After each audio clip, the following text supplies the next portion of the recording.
So welcome. This will be a 1 hour version of a 3 hour class where in this first session, we'll just go through the first hour. And then on Tuesday and Wednesday, we'll follow up with the second and third hour. And what I wanted to do just to start off with is, first of all, just tell you a little bit about myself. And I have to hit this. Yeah, so this is the first hour that we're doing right now. And then this is just an introduction. And then I give an overview at the beginning, just so you know, who's this crazy guy I've been listening to? I never see him on camera, but I hear his voice on the videos. And his videos are a lot longer than other people's videos. So let's try to figure out what it's all about. And then I'll go through my approach to technical analysis. And it probably is different than what you may have experienced before. It's certainly different than when I first started out, and I'll kind of explain the journey that I went on. And then on Tuesday, I'll be going through just some strategies to think about. I don't get into a lot of detail because there's theory and concept, and you have to understand some certain things. So I just hit them at more of a high level just to show you what's available to you as far as concepts. And then in the third hour, on Wednesday, I'll go through support and resistance. And that's a very helpful thing, but it can be a very frustrating thing at the same time. And I'll have some charts to show you and different things that I'm looking at, because even though support and resistance, the concept doesn't change, what we're looking at changes pretty much every day, and it can sometimes change even throughout the day. And that's more of the mystery behind it, is figuring out what to watch and what not to watch. Okay, so just to give you a little bit of a background about myself, my name is John R. Clay, and I use the R in my name because I'm not a junior. My dad was John H. Clay. And just to differentiate between the two of us, I use my middle initial and he used his middle initial. So that's kind of why I do that. And my passion, my goal, my calling in life is I'm an educator.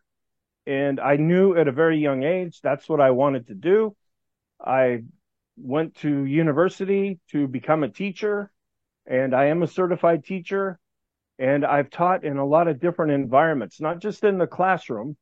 I'm a Microsoft certified trainer, and I would lecture using their materials, their certification courses for some of their high-end programs that they have.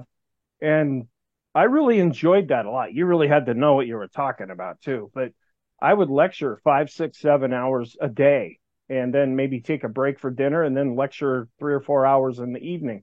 And I loved every minute of it. It's probably the most difficult thing I've ever done, but it was very challenging in a way that I like to be challenged. I've taught all ages. Right now, you might be aware, I do online lessons for Chinese children, and I'm teaching them English. And I say teaching, it's really more performing, because you're doing a lot of dancing and trying to keep them interested in what's going on. But we're learning the ABCs and counting to 10 and learning basic words. And it's really kind of a kick doing that. There's no Chinese taught at all. I don't know any Chinese myself. Everything is in English, and that's what the folks want. They want a native speaker teaching English and only English. But then I've also been involved in the sports arena. I'm a baseball coach, a basketball coach, a soccer coach. And not only was I a player when I was younger, I've been a coach later on. And I'm also heavily involved in music. And I've been both as a performer and educated in that area, and also teaching in that area. Up until a few years ago, I was working in it's kind of a recovery type program for folks that had difficulties with drugs and alcohol. And I wasn't really teaching them how to get out of that. I was teaching them more like, okay, now that you're thinking more clearly, we'll teach you about computers, or we'll teach you about history or about economics or things like that. And I was involved in that area, and that was a very interesting area. And those folks were more about my own age.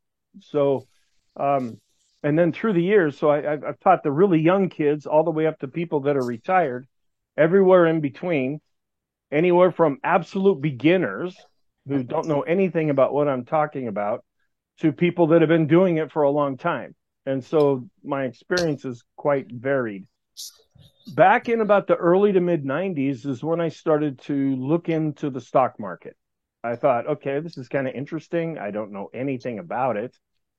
The software that you had available at that time was very limited. It was all DOS based, let alone it wasn't Windows based at that time. And I got every book I could find. Um, and I'll hopefully hit that again here in just a moment. But I would go to these. Well, we didn't have webinars at the time. We had seminars, and I would go to these things, and a lot of them were the get rich quick type things where they teach you just about enough to get you excited and enough to make you dangerous and lose all your money. Um, and then as I went through that, it got to the point where I just dove into this completely.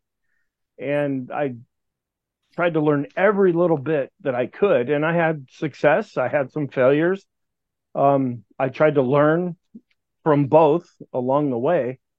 And through that, it got to the point where I would go to these workshops or seminars, and I ended up knowing more than the person who was presenting. And because when I really throw myself into something, I mean, I go full bore with it. And that can be a good thing because I'm a passionate person. And so I really throw myself into things. But at the same time, you need to have balance in your life. And sometimes that's one of the things that I'm not all that interested in. But over the years, I've watched the market. I've been a student of the market. And I'm learning new things all the time.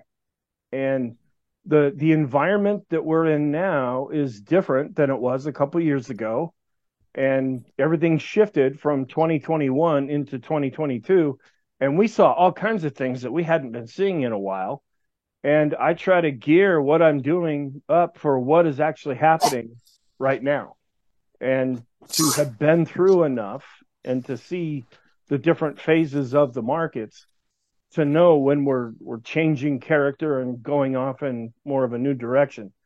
And I find it fascinating where you can learn enough about the markets to be successful, but it never stops. There's always a video to watch. There's always a book to read, an article, a person to meet. And you never know what insight you'll get through that whole process. And I like those kinds of things where you don't top out at one point and then just kind of stop. You can build consistently over time. And then I'm from the Seattle area. I don't know where you folks are from, but I was born and raised in Seattle. And then when I was in about 1970 or so, my family moved to a small city, small town actually, and was raised on a farm in the Seattle area. And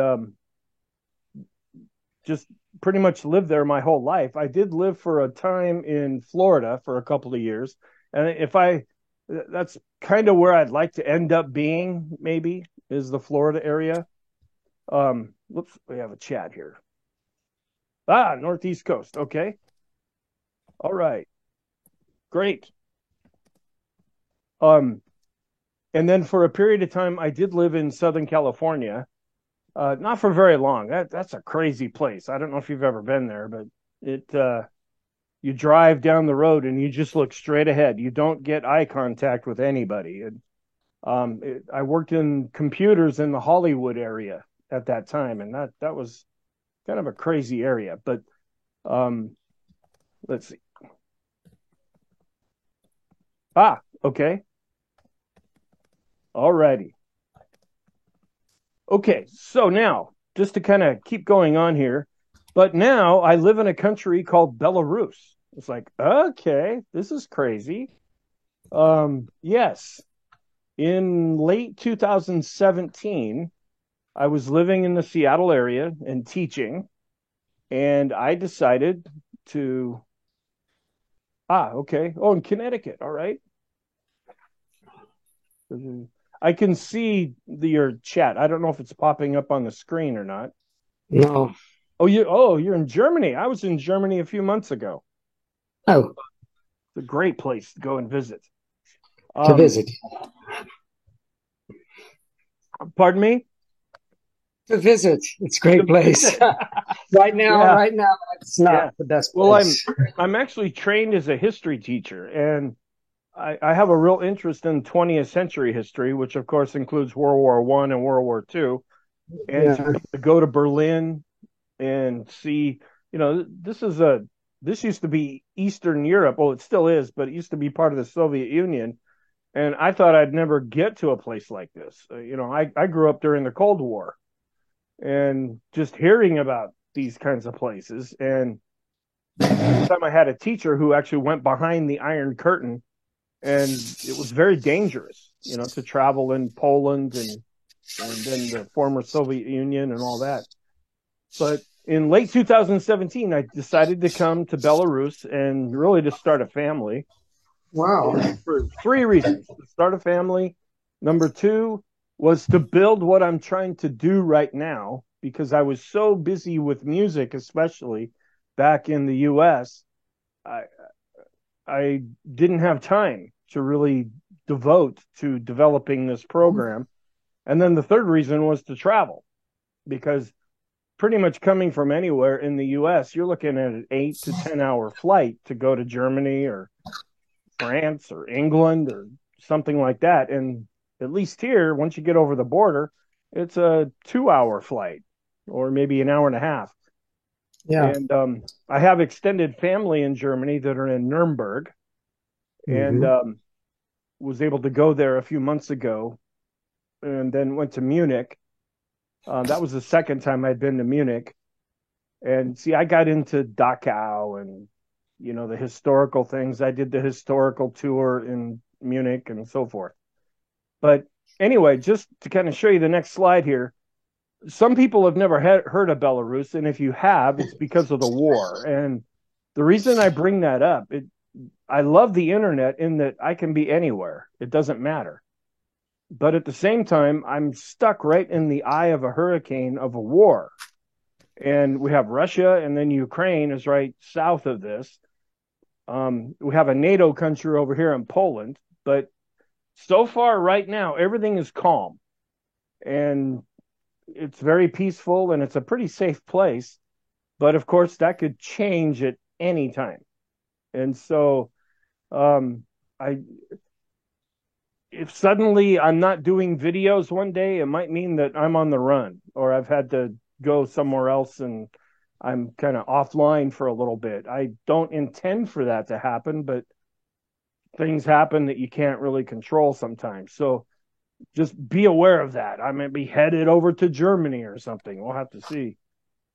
Just to let you know ahead of time, too, in late November, early December, I am planning a trip to Israel, and that'll probably be a couple weeks, I believe, is that trip. That's one of the reasons I do what I do now, because I can be in Seattle, I can be in Belarus, I can be in Israel, and I still plan on doing the videos. Um, and that just allows me to have more freedom to do other things. Okay.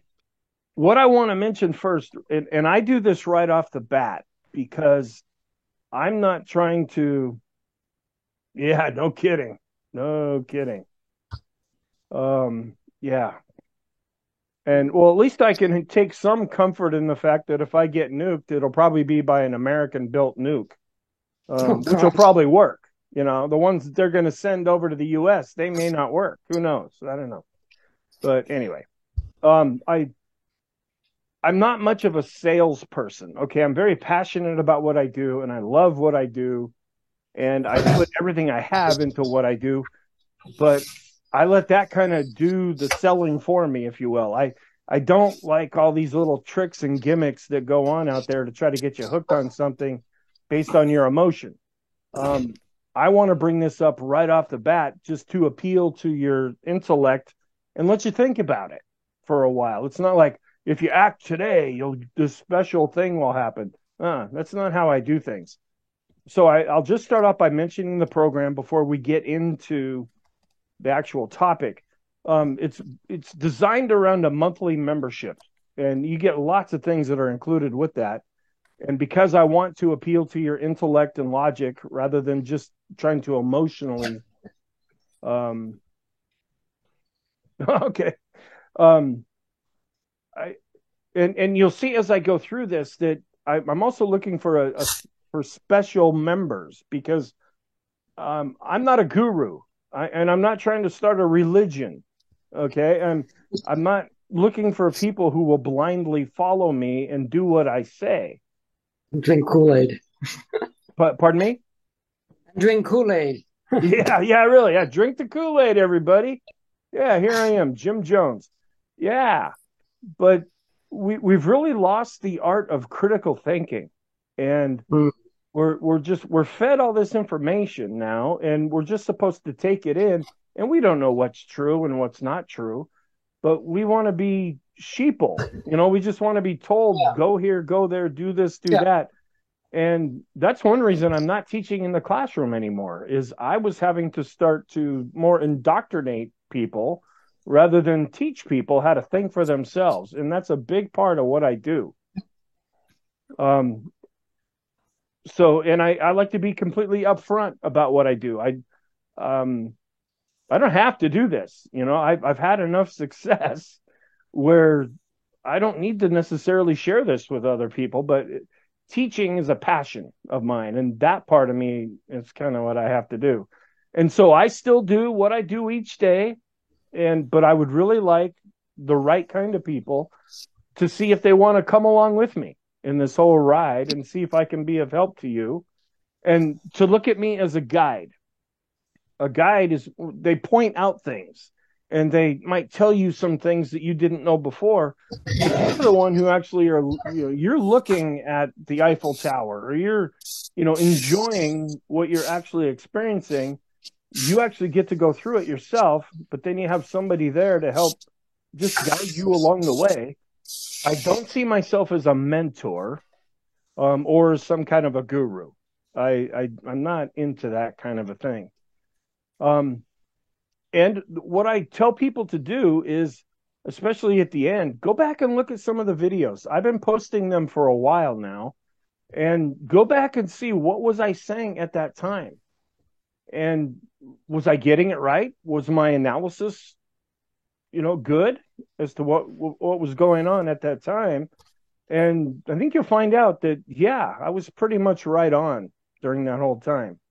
Okay, so just to go through this really quick, the program that I have, it's $97 a month, but I have another addition to that I'll explain in just a minute. Not costing more money, actually a way that you might not have to pay anything.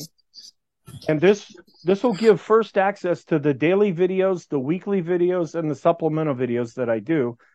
And I'm not quite sure how to handle the weekly videos, like the weekly one that I do and the intermarket analysis one. I'm not sure what to do with that, but I'm going to start reeling in the daily videos, where right now I record them, and then I upload them to YouTube and Rumble, and they're there. Well, I'm going to lock those down a little bit more so that folks that are actually in the program, they would be able to see the videos first. And I'm kind of going with the idea right now that, like, today's Monday, and Monday's video, well, I would make that public to everybody when the market closes on Monday. So today, in a few hours. And if you have any ideas or feedback about that, I'm always open to that, because I still want to make the videos that I do useful to folks that maybe don't even become part of this program. But those that do, there's a lot of additional things that I want to offer. And then I have a lot of online courses. I have over 100 hours of curriculum that I've developed myself. And there's already a class on YouTube that's just a basic class. And I recorded that a few years ago now. Some of it's a little out of date, but some of it never changes because it's theory that stays true all the time. But when you look at the other courses that I have, the second course is a really in-depth course on technical analysis. And I get into all the indicators and looking at the charts and all the different oscillators and moving averages and different studies that we use. And I really go through them. I explain the theory and concept behind them and then how you can use them together. The second course, again, pretty lengthy, is strategies, where I'm just going to be mentioning strategies in tomorrow's session. But I get into the nitty gritty. I talk about the real basics and the concepts that you can do. And then the third course that I do is probably the most important, is mental analysis, getting a hold of your emotions. And that's probably the most important one, because you can learn technical analysis. You can learn the strategies. But if people can't overcome the fear and greed that we deal with every day, you're not going to get very far. And you're going to be doing things based on emotion rather than a good, solid plan. And then I do a number of supplemental videos, and these won't be available to the public. I'm not going to put them out there. Maybe somewhere down the line, I might make them public, but these will just be for members. And I break them down into 3 categories, where if it's less than an hour, I call that a supplemental video. And then I have a workshop that's between 1 and 2 hours long. And then a mini course is something that's over 2 hours. And that's kind of on an as needed basis. A few months ago, I did one on interest rates were really starting to act kind of strange. So I did a supplemental video about that. I also did a basic video on hedging that's also available on YouTube and Rumble. Well, as the need arises, I will do extra videos that members have access to. Some ones that I'm thinking about of, what's the likelihood that we're going to go into a recession? You can make a case for either side right now. And what's that going to mean to everything if we end up doing that? If some kind of an event happens that has an impact on the markets, I'll probably do a video about that. A couple of years ago, when all the meme stocks were all the rage, I did a really long video on that. And I used the opportunity to explain bid price, ask price, and why prices go up, and the basics of short selling and things like that, just to kind of go beyond what I usually cover in the courses. And then there'll be a place, and I'm not quite sure how this will work yet, because I'm trying out a number of different things. There's a blog that only members will have access to, and where I post information about maybe the video's been done for today, or you have a question, or I just want to communicate something with you. And then the extra videos that I do also include every day. See, I have a whole plan, a whole program that I do, where the very first part of what I do is I evaluate where's the market at right now. And then based on that, I go off and I say, okay, we're going to go up from here. And it looks like we're in a trending environment.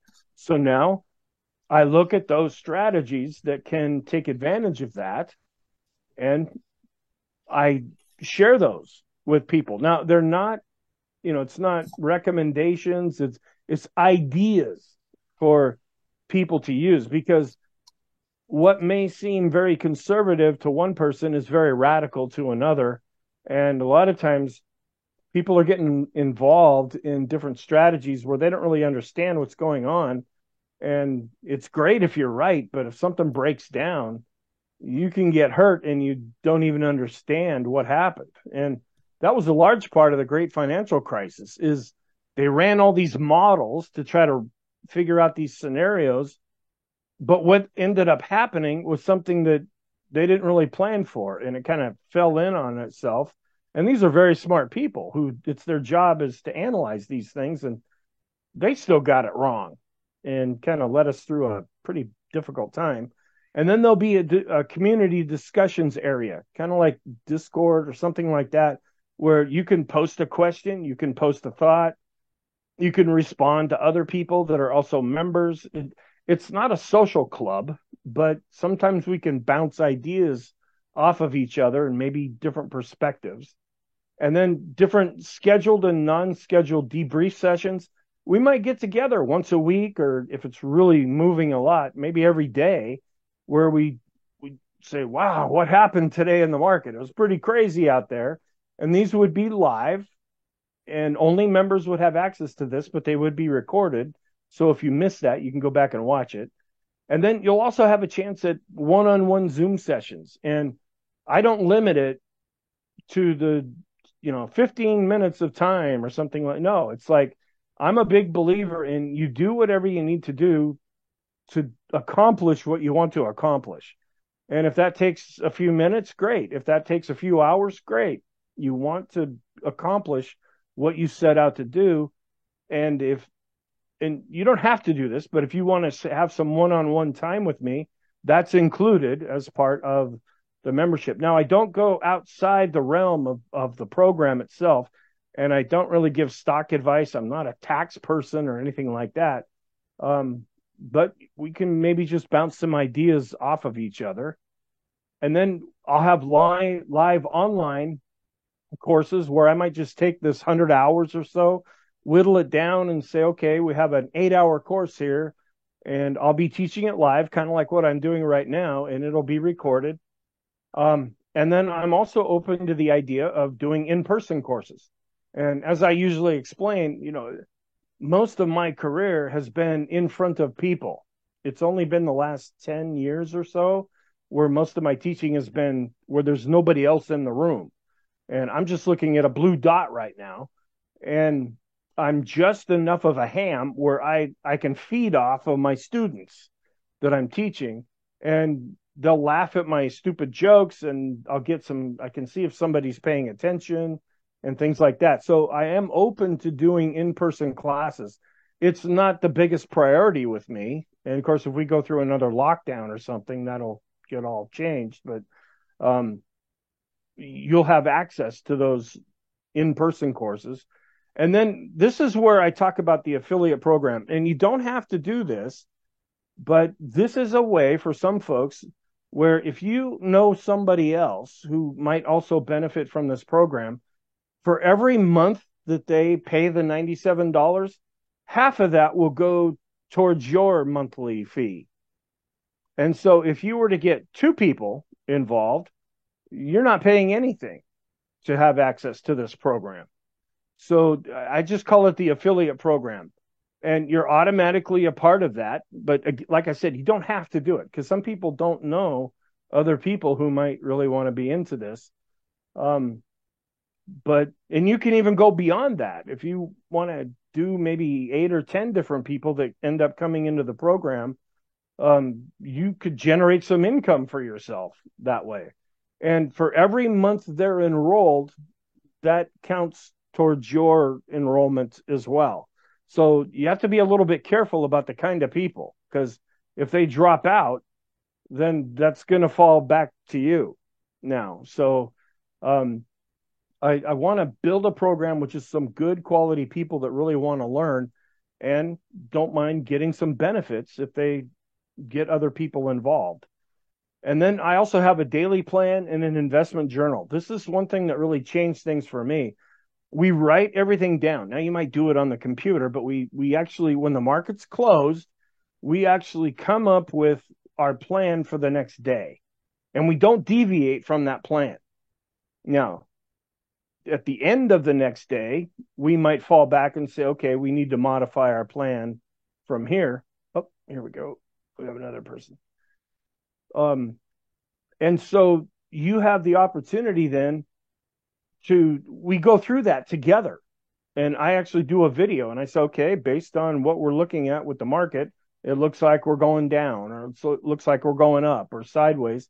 Here are some different things to consider.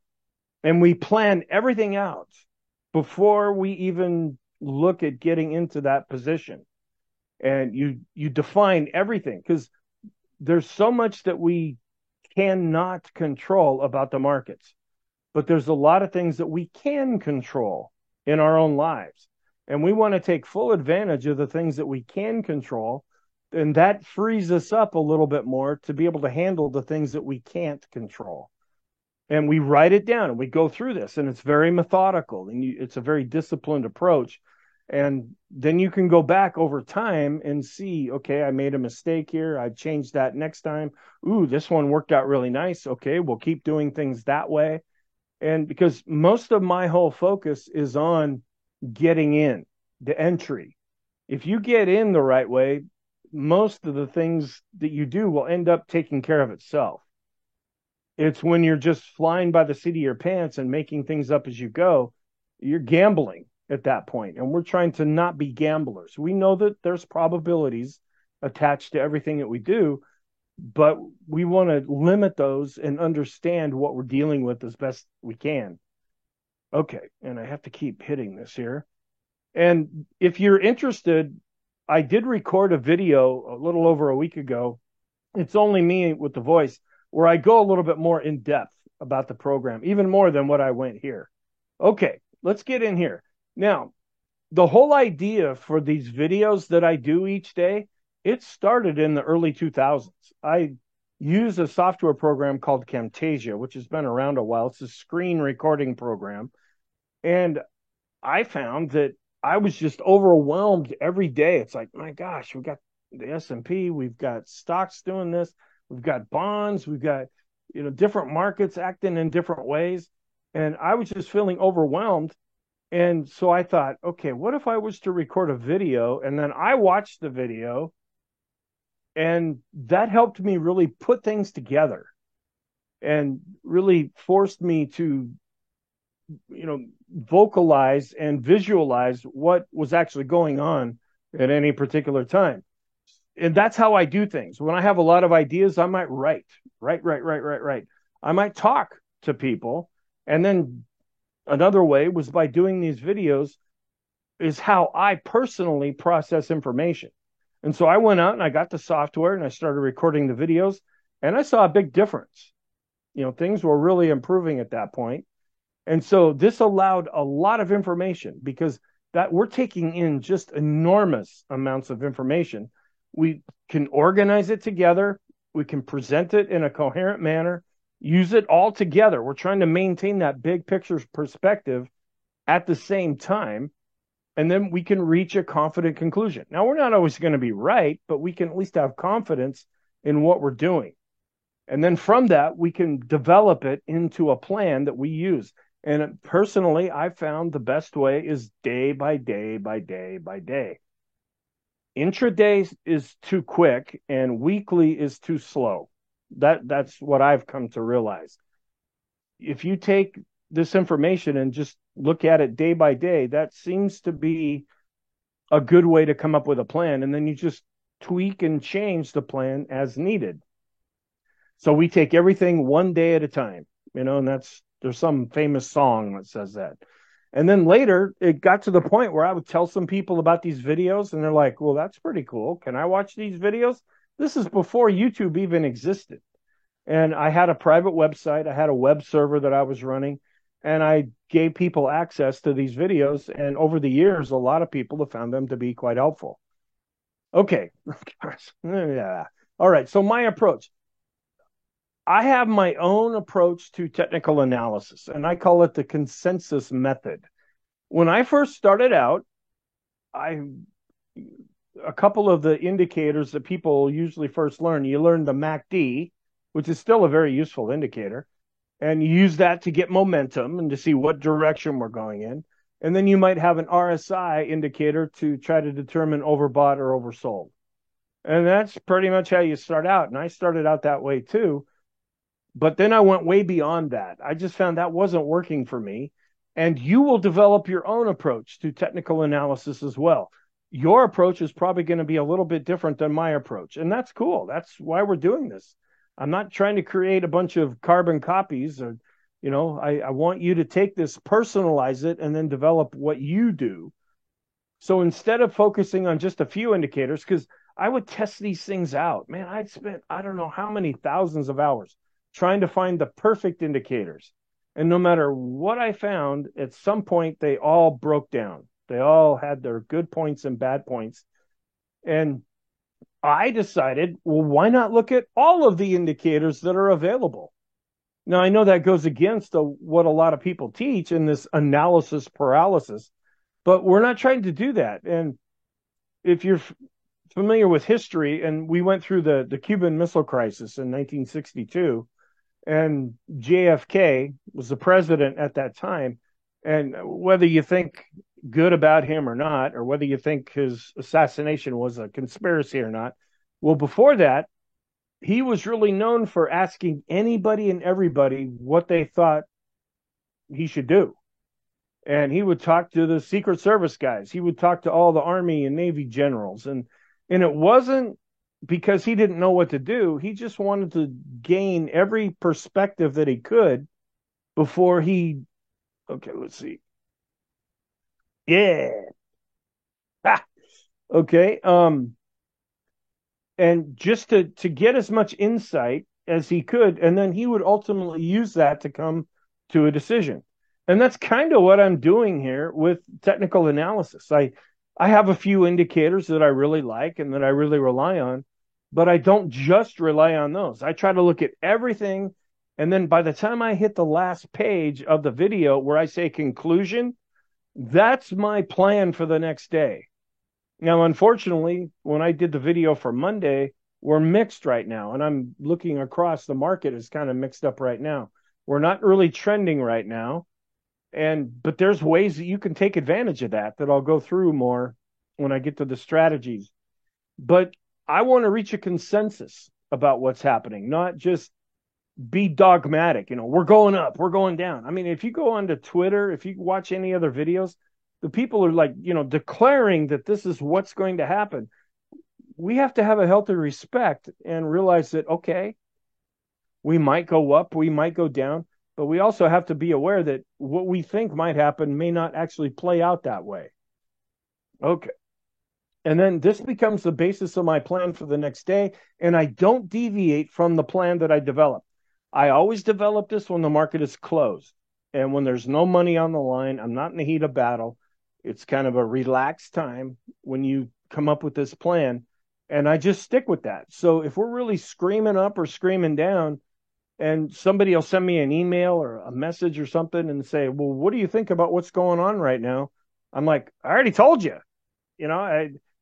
I don't change my perspective on what's happening after I've developed my plan. I wait until the close of the next day. Okay, so developing a plan, market evaluation, and then plan evaluation are done when the market's closed and it lasts through the next trading day. And the goal is to remove as much emotion as possible and to try to replace it with logic and intellect. And we won't always be right, but we'll be well ahead of what most people go through. And we can make plans and decisions when we're not under pressure.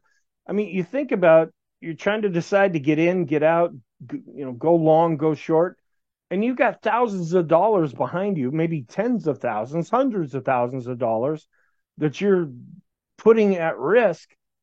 And that really can wreak havoc on your emotions at that point. And you think differently and you behave in a different way. The idea is to try to come up with this plan and then stick to it. And it's harder than it sounds. I mean, it sounds very simple, and then you don't deviate from that. You don't just come up with a new plan on the fly. And there's a fine line between gambling, which is, and then basing things on a plan where, yeah, like I said, we always know there's probability attached, but at the same time, we want to remove as much of that and cover as much of that as we can so that we're not doing things just by emotion. And there'll be times when gambling pays off, and unfortunately, you'll be right just enough to justify that, hey, that hunch that I had, that tip that I got, that idea that came up from seemingly nowhere, sometimes it works just enough to think that you're onto something, but those can also lead to longer term and more consistent losses. And so we want to execute a well thought out plan and develop that plan and not making any decisions by the seat of our pants. Okay. We can also adjust this as needed, but only when we're not in the heat of battle. We don't change it during the day. We wait until everything's calm now. And there's going to be some frustration behind this because the way I do this, we're not looking for home runs. We're just looking for singles, doubles, and maybe a few triples I love baseball too. And and you'll find that when you can consistently just go through those, look at it that way, and then when you do hit a home run, that's just kind of extra. Okay, so the journey. I spent many years trying to uncover indicators to give me some kind of an edge on the market. And my goal was to try to find something that was different than what everybody else was doing. And even back in the early to mid 90s, it wasn't different. Everybody was looking at the same thing. And so then I had some limited success, and then I decided to change my approach. And so instead of trying to find something new that nobody else was uncovering, I said, well, why don't I look at what everybody else is looking at and then develop my plan based on that? Because this ends up being a real self-fulfilling prophecy kind of a thing. If you see prices moving above a moving average, millions of people are seeing that at the same time and reacting to that. And then I also try to focus on what is the smart money doing? These are the people that really control the markets. And they're not hedge funds. They're the big pension plans and insurance companies and trading syndicates and the real smart money, not necessarily the big money, because there's hedge funds out there that have billions of dollars. They might be just as dumb as other folks because they're not really part of the smart money. What I try to focus on is, figuring out what the smart money is doing and then just jump on what they're doing and ride it as long as we can. And when we see them start to change, that's when we jump off. And see, the smart money and the big money is like a big cargo ship where it takes a long time to turn one of those things. And they have to start stopping way before they actually stop. And that's one advantage that they have because they have so much control in the markets. But you or I, as individual investors, we're like little speedboats. We can zip in and zip out and really not have anybody notice what we're doing. Where, the cliche is, how do you know that an elephant walked through your living room? Well, you can see its tracks because an elephant doesn't come through tiptoeing. It leaves quite a trail behind it. Well, the smart money, they do the same thing. We can, that's why some of the indicators that I have really focus on what the smart money is doing. And then we just try to do that same thing. Okay. So developing approach, this was a real turning point for me. Instead of trying to uncover some secret, I was just looking at what everyone else was doing. And then I should be watching what is happening rather than to see something that I thought was new. And that took a while for me to really realize that. And then what I do with most of the indicators is the ones that you see in the videos, I use pretty much the default settings. I now use stockcharts.com. I learned technical analysis by using a software program called Metastock. And I'd used it for, my gosh, 20 years or so, even longer than that. And I probably would still be using it now, but when you go to save a chart in Metastock and save it as HTML so I can share it in the videos, it looks like garbage. It's really, you can hardly even read it. And so I decided to switch over and I use stockcharts.com. They're more graphically friendly and the charts look a little bit better. And I just use a lot of the default settings on there because that's what most people use. It's not so much to gain some additional insight that people aren't seeing. It's to try to figure out what everybody else is seeing and then decide what's happening based on that. And so I found that technical analysis becomes useful as a self-fulfilling prophecy. That 60 to 80% of the volume out there every day is not even human driven. It's computers. It's program trading. And they program these computers to do certain things when an event happens. Well, they're watching the events that we're seeing on our charts. And that's why you see a lot of this play out the way it does. Because it's not a person doing this, it's a computer just doing what it's told. And they're trying to remove the emotion from the equation too by having a non-emotional computer actually do the trades. And this, over the years, has allowed me to develop foresight, to actually see things before they happen. it's kind of like predicting the weather. I can be a lot more sure about what the weather's going to be like tomorrow based on today than I can tell you what it's going to be like 3 months from now. Um, there's people that come up with forecasts and things like that. I just take it one day at a time, and I can tell you what I think it's like right now. And then this process never ends. It's always being changed. I'm always adding charts. I'm changing charts. There might be some indicators that come up where I'm showing you something a little bit different, and I'm just trying to improve it all the time. And that's one of the things I really like about it. So playing all the scenarios simultaneously. Another area that really, it's like, okay, you can sit and listen to this and say, okay, remove the emotion, follow the charts. It's really easy to say that, but when you're actually doing it, it's a whole nother ball game. What really got me, that really stopped me at the beginning, was it seemed like I was always caught off guard by something. If I was into some kind of a vehicle that I wanted it to go up and suddenly it was going down because of this event, it's like, oh man, I didn't see that one coming. And that was a very frustrating thing. So that's why, with especially at the end of the video, I have what's the probability of the up scenario, what's the probability of the down scenario, and what's the probability of the sideways scenario, because those are the only three things that can happen. Time, oops, and it's getting dark in here, isn't it? Okay, hang on just a minute while I turn on the light. Yes, us Eastern European folks, it's evening here. Sorry about that. I get talking and I realize it's dark.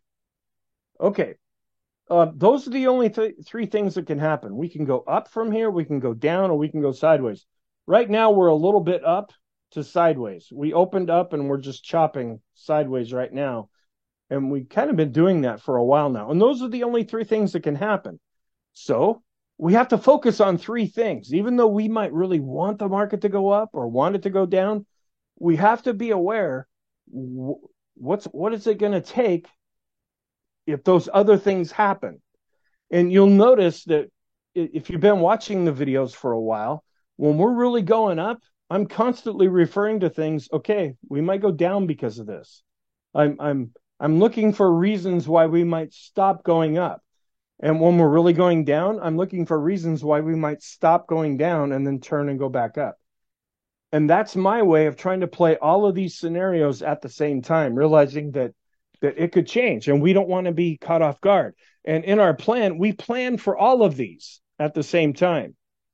So once all the evidence is either going up, down, or sideways, I would go with that. And then, but I would constantly monitor the other two possible outcomes at the same time. And that's why you hear me refer to that a lot. Okay. And then another thing you might have noticed when I'm doing the videos, I don't really offer any opinions in these videos. That's one of the reasons why I think my channel grows a little bit slower and I don't get as many comments, because if you watch other videos on YouTube, they're pretty much all throwing opinions at you. And then everybody wants to respond to that. And everybody, they seem to like that, where I just let the charts speak for themselves. And so when you go through all these different charts and come to the end, you're pretty much told what's happening. The conclusion that we come to is not all that difficult, because we're seeing a lot of things leaning in one direction or the other. So I try to let the market tell me what's actually happening. And like I said here, that's one reason why I get very few comments and my channel grows a little bit slowly. And some people think my videos are too long. And I telling people, I take that as a compliment, because I want, I don't want to put stuff out there where people can get some kind of an answer in 3 or 4 minutes. Go watch, I'm not posting cat videos on YouTube. I'm really trying to teach something here. And it takes longer to do that. And I'm weeding out the people that want fast answers. And it's very common for people to express an opinion, and we have that right. Well, we used to have that right. It depends on where you're at in the US right now, if and who you're talking to. It's supposed to be a First Amendment right, but we're kind of finding that drifting away these days, especially if you don't say things that other people think you should be saying. But to get really dogmatic and be really, pound it in and say, this is what's going to happen, that could be pretty dangerous in the markets. We want to be apolitical. I don't care. The market doesn't care if you're a Republican, Democrat, right wing, left wing, conservative, liberal. Market doesn't care. It's still going to do what it does, even if you don't agree with it. And because there's stock market logic and then there's human logic, and the two don't always have that much to do with each other. And by using this whole approach, this has really helped me to get foresight, to see things happen before they happen. And as much as possible, I try to stay tuned into what is happening. I'm always watching things. Even over the weekend, I don't trade in Bitcoin. I don't trade any of the cryptos. But when I'm teaching class during the day, I'm still watching the futures. I'm watching Bitcoin. I'm watching different things to try to get a feel for what's actually happening. And it doesn't include watching the financial media. That's one thing that I don't do. I used to watch CNBC from morning till night, and I realized about 99% of everything they said was useless to me. I don't watch anything now, and I don't read all that much. I get a few emails, but mostly I'm looking at the charts or following some kind of self-proclaimed guru. The person, I've got all the answers. You don't have to do anything. Just follow what I tell you to do and you'll be fine. That's not me. That's not what I offer. Or acting off of baseless tips. Somebody puts a video on YouTube or Rumble and they come up there and say, I've uncovered this secret and it's just going to rock the markets. It's going to shoot them higher. It's going to shoot them lower. Those things rarely ever end up happening. Or acting on some kind of a hunch. That's when we're taking our emotions and basically gambling at that point.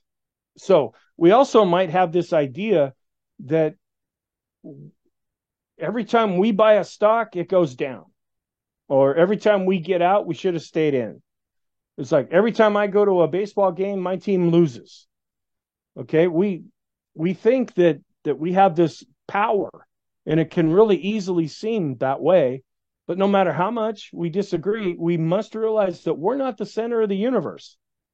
If you are, then I want to follow you, and I'll just do the opposite of everything that you do. Okay? It seems like, we have this power to make everything in the universe tilt a different way, but it's really not like that. And the stock market, it's not out to get you. The market is not good or evil in and of itself. It's amoral. It's just a place where people come to buy and sell stocks. Now, some evil things can happen, and there's been a lot of tricks over the years. And fortunately, the U.S. stock market, that's why I only deal with that, it's probably, and even there's some problems in the U.S. markets, but it probably has the most integrity of any stock market in the world. And then to overcome this, we have to arm ourselves with as much information as we can, realizing that we're not always going to be right. We have to have an escape plan. Flying on an airplane is very safe, but they still have backup systems anyway. And my brother-in-law was a captain for Delta, and he was paid an ungodly amount of money. It wasn't for all the routine flights from point A to point B. It was for that potentially one time in his career that something was going to happen at 35,000 feet and he was going to know what to do and bring everybody down. That's what he was paid for. So we need to stick to that plan, having backup plans, realizing that we're not always going to need them. And we try to deal with fear and greed as much as we can. So please be aware when listening to others and to try to gain insight. I like to listen to others, and I have to move this a little bit so I can see my text here. So I've developed kind of some guidelines when listening to other people. We don't rely on the perma crowd. These are the people that always think the market is going to go up, or these are my favorite, are the perma bears, to think that, that the next crash is just right around the corner. And here we go. There's a couple of guys that I've been following for over 20 years now that are so bearish on the market as we've been going up and up and up and up and up. And they're just sure that the big one's just around the corner. And so That's kind of funny. I pretty much ignore the financial media. I paid attention to it for a long time. Um, okay, actually, that's not a name that I know, but um, and I'm not going to mention any of these guys. They're because they're just a joke to me personally. And then don't rely on these way out conclusions. Like I said, somebody feels that they've uncovered something and that it will just wreak havoc on the markets. I, those things rarely end up happening. Realize, and this is kind of an important point. Realize that the market is always right, even though it may not always be correct. And I know that seems to not make sense. At the beginning of 2023, everything was pointing to the idea that the market was going to go down. And then we came into January 2023 and it just started screaming up. And I was getting all these messages and notes, and I was even wondering, why is the market going up? But it's what our charts were telling us at that time, even though logically it should have been going down. So it's always right in that we have to follow what price is doing, even though we may try to reach a conclusion that it should be going down. And then human logic and stock market logic rarely coincide. I really hit this hard in the mental analysis course that I have. And we may be able to control our lives, but we can't control the market. And I know I'm going a little bit long here, and I just want to keep this to an hour. There are things that we can control as people. And like as a teacher, if kids are misbehaving, or I can, make them read books they don't want to read and do things they don't want to do, and that controls the situation. But you try to apply that same idea to the stock market and you're not going to be able to do it. And that's why a lot of times folks that are successful in one area, maybe professionally, they have a really hard time in the markets because they can't control them. And so each day is new, and then we keep the things that are working and discard the things that aren't. Okay. And I don't implement Elliott wave theory. I don't know if any of you watching this are into that. It's great at telling you what you should have done after the fact, but there's too much subjectivity. You have to come up with your own interpretation of the waves, and to me, that's not good enough. And that's why a lot of these folks that use Elliott wave, they're so bearish on the market because that's what their waves are telling them, but it can take decades for it to actually play out that way. And then don't rely on prayer as a bargaining chip. Oh God, please just get me out of this trade.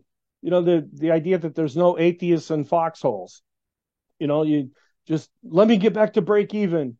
All these things that can go on. What we want to do is try to build wisdom so that we're not desperately wanting something to happen. We're just kind of taking it as it comes. Okay. And then don't play hunches.